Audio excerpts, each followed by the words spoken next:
So it looked like DiJonai Carrington just got booted from the Dallas Wings. DiJonai, your game was stinking in the mud, and the Dallas Wings wanted nothing to do with you going forward. What do you call a player so problematic that even referees need security backup?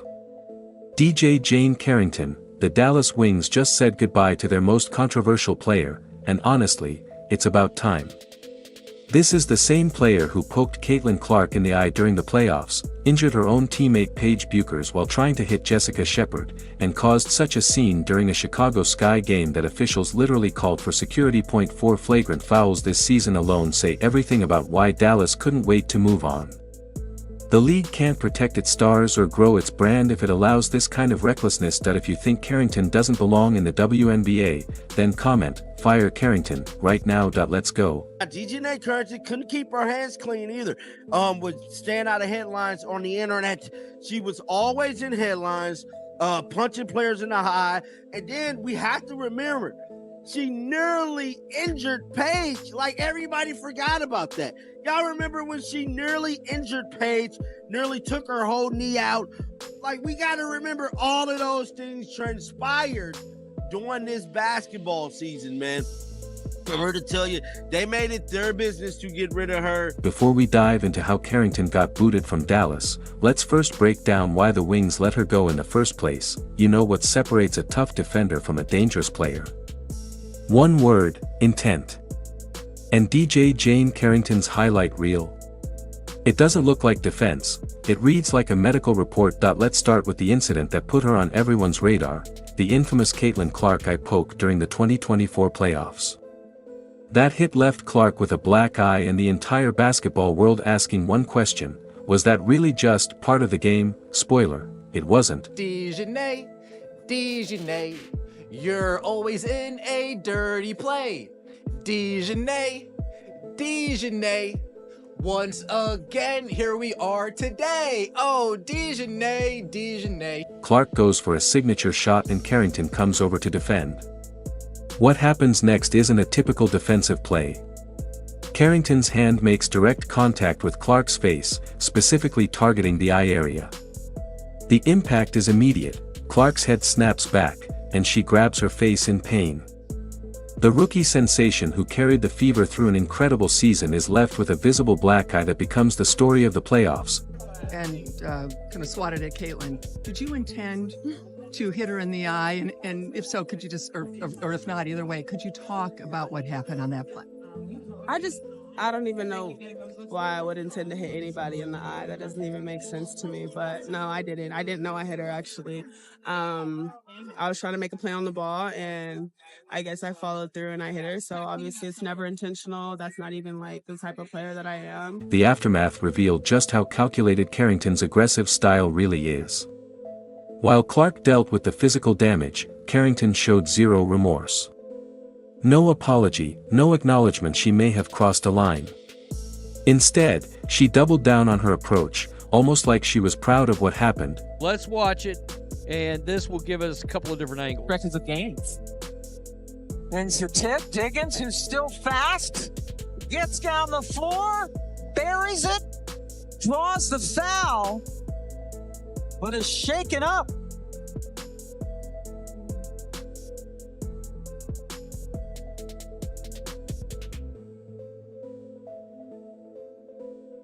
Fast forward to June 4th against the Seattle Storm, same pattern. Skylar Diggins drives on a fast break. Carrington comes over, but instead of going for the ball, she makes contact with Diggins's head. Officials called it a flagrant one immediately. It was clear, this wasn't defense. It was targeting another star's head. And there's Skylar on the floor. At first glance, this might not look too bad. But when we get some different angles of it, you just see how this is clearly, definitely, 100% not a basketball play. Let's take a look. We got DiJonai. Signals for the officials that this will likely get upgraded. DiJonai, did you forget what sport you're playing? You know this is basketball, right? Fans and analysts immediately recognized the pattern. This wasn't just isolated incidents anymore. The same targeting behavior, the same reckless contact with star players' faces and heads. One fan summed it up, "That is not physicality. That's a trash play from a dirty player who doesn't belong on the court." Public outrage grew louder with each incident, and rightfully so. DiJonai Carrington is clearly a dirty player. There's no ifs, ands, or buts about it. And if Chin, what do you have going on in that mind of yours? Are you okay? DiJonai, are you okay? DiJonai, are you okay? Are you okay? DiJonai, are you okay? DiJonai, are you okay? Are you okay? Yes, DiJonai. Get it together, collect your thoughts, collect your emotions, because the last thing we need to see you is crash out. Each incident escalated in severity and public backlash. The Clark incident became the template for understanding every Carrington foul that followed: aggressive, reckless, and always targeting star players. Whether it was veterans like Diggins or rising stars like Clark, Carrington's approach stayed the same: target the face, target the head, and create chaos. These incidents piled up faster than Dallas could defend them, setting the stage for even more problematic behavior. Ball's being pushed down court. Whoa. Yeah, I mean, this will be a better angle of it. I think we'll be able to see how hard the foul is right here. That's a hard foul, and she does get her in the face when she's coming down. Most players worry about hurting opponents with dirty plays. Carrington managed to take out her own teammate while trying to hurt someone else. The May 21st game against the Minnesota Lynx perfectly captures everything wrong with Carrington's approach: a player so focused on causing damage that she creates collateral casualties in her own locker room. She basically reached around Shepard's body, but the fact that she went for the basketball and for the block really...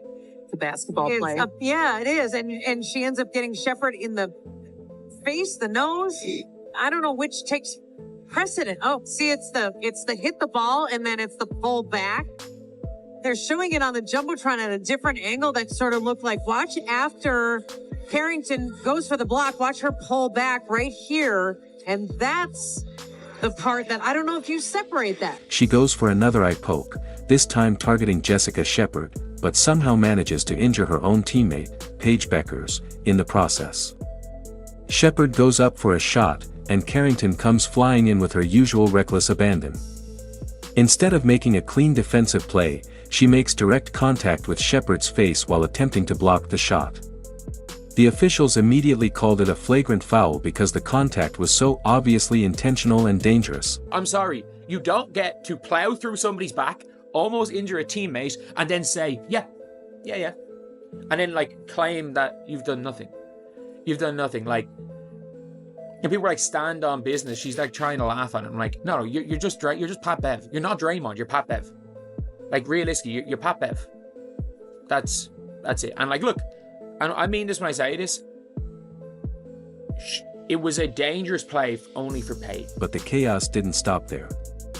During the same reckless play, Carrington's out-of-control movements put Paige Beckers at risk.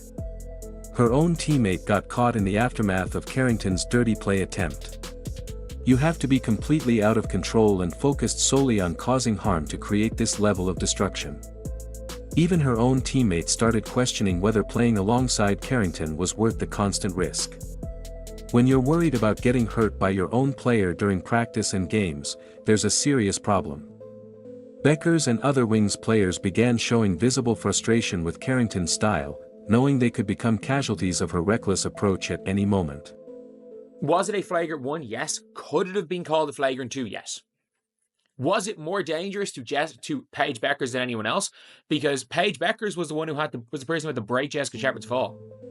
Could she have blown out her teammate's knee? Yeah. Like, that is what, like, realistically, that is what the conversation should be about.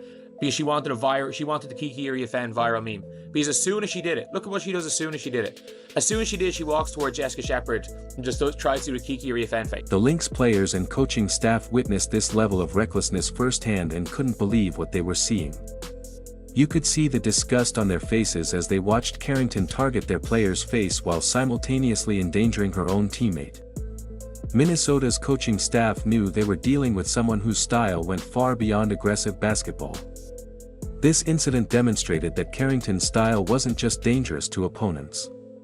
It was dangerous to everyone on the court. Dallas Wings management started realizing they had a liability, not an asset. When your own player becomes a threat to team chemistry and player safety, you're not building a winning culture. You're creating an environment where nobody feels safe. WNBA player who tried to rip Caitlin Clark's eye out. Zach Dean over at Outkick, hilarious. They tried to rip Caitlin Clark's eye out, has security called on her by ref. That's right. The referee had to call security on DiJonai Carrington. I can't say I'm surprised. I mean, hell, who wants to catch a stray eye gouge, a scoopage of the eyeball out, watching your eyeball roll across the floor because somebody's mad at one of your calls? Picture the scene on May 30th, 2025. Dallas Wings just lost to Chicago Sky 97-92, and tensions are running high. But what exactly happened during that post-game conversation that made a trained official feel unsafe enough to call for security? The exchange between Carrington and referee Roy Galbian escalated so quickly that Galbian made an unprecedented decision in WNBA history. The specific sequence of events shows just how far Carrington's behavior had spiraled out of control. Whatever was said during that conversation created such an uncomfortable situation that a professional referee, someone trained to handle heated exchanges with players, decided he needed back. Check this out right here. Yeah, you see this guy right here? Right in this gentile area? Let me just, you see this guy? The ref asked this dude to step out here. All right? Now, Cheryl Swoops wants this referee fired. She wants him fired. Look, he felt something.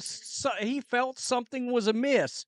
Of course, Cheryl Swoops is defending DiJonai Carrington. Other players and coaches watched in complete shock as security was called on a player during a basketball game. You could see the disbelief on their faces. Nobody had ever witnessed this level of dysfunction in professional basketball. Players who had been in the league for years said they had never seen anything like it. Carrington's reaction on social media made the situation even worse. She wrote, "Security when I'm literally having a civil conversation is insane. Mind you, he called the security over there." Her response showed zero self-awareness about how her behavior was perceived by officials and fans. That if your idea of a civil conversation requires security backup, that says everything about your approach to communication. DiJonai Carrington, we are not even 10 games into the season. There are more times than not of DiJonai playing dirty, get a flagrant foul. Oh my goodness, DiJonai, what's wrong with you, man? Is this what your coaches condone? Is this what your coaches, like, Christy 2.0, whatever we want to call this coach? I mean, are we condoning this? This incident became the final straw for many fans who were already fed up with Carrington's antics. They had watched her poke Caitlin Clark in the eye, target Skylar Diggins in the head, and injure her own teammate. Now they were watching her create problems with officials that went beyond the game itself. Her 4 flagrant fouls this season built toward this exact moment. Each incident showed a pattern of escalating behavior that officials couldn't ignore anymore. The league's tolerance for her conduct was clearly reaching its breaking point when referees started calling for security during routine post-game interactions. When referees need security backup to handle you, you're not playing basketball anymore. You're creating problems that go way beyond the game. This wasn't about competitive fire or passion for winning. This was about a player whose behavior had become so problematic that trained officials needed protection from her presence. Dallas Wings management finally realized they had to make a move. It said breaking, Dallas Wings DiJonai Carrington has been traded to the Minnesota Lynx in exchange for Diamond Miller, Carly Samuelson, and Minnesota 2027 second-round pick. The team's sources has confirmed that. After months of defending the indefensible, the Dallas Wings finally did what everyone saw coming. They shipped Carrington out of town. The trade to the Minnesota Lynx brings Diamond Miller, Carly Sampson, and a 2027 second-round pick back to Dallas. As for the Lynx, well, good luck with that. Now that's crazy because last time we seen DiJonai Carrington interacting with Minnesota players, y'all remember this on Stud Buds, right? Listen. Just watch your step. Academy shrink ball. I got this. Okay, well now we're even because your dog's shit and piss in our room. Oh wow. We're even. Hey, all right, one more thing. Hey, I love how direct you are. There's Courtney. It's time to go.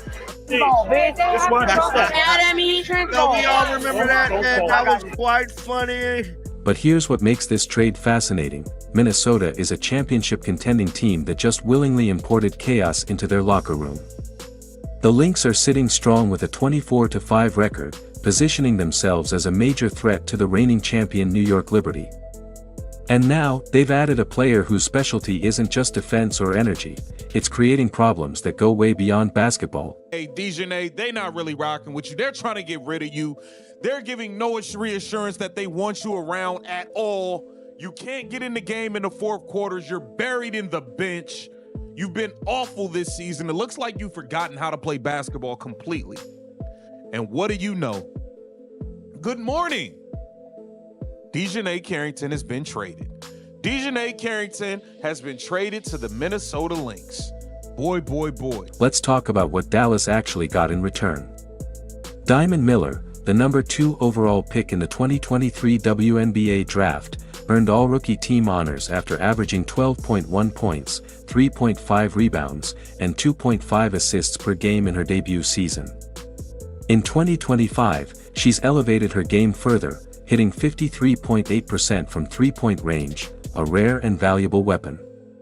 That's a legitimate building block for Dallas. Minus the drama, Carly Samuelson adds veteran presence, with career averages of 5.3 points and 2.0 rebounds per game, shooting 41.1% from the field and 39.2% from deep. Yes, she's currently recovering from foot surgery, but she's not a locker room liability or a threat to officials. Dallas traded chaos for talent and stability, and came out ahead. And she's not going to be going for your tomfoolery, your BS. When you get over there, trim the nails down, play basketball, and stop all that nonsense that you be doing. Stop all the flagrant fouling. Look, Cheryl Reeves ain't going to be going for all that. She ain't going to be going for your bull crap. You will be buried in the bench over there too. Cheryl Reeves will bury your ass in the bench over there too.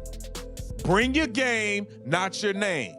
Bring your game, not your fake fame. Dallas fans are celebrating this trade like they just won the lottery. The sense of relief across the fan base is undeniable. They're finally done defending the indefensible, no more dirty plays, no more embarrassment, no more security incidents.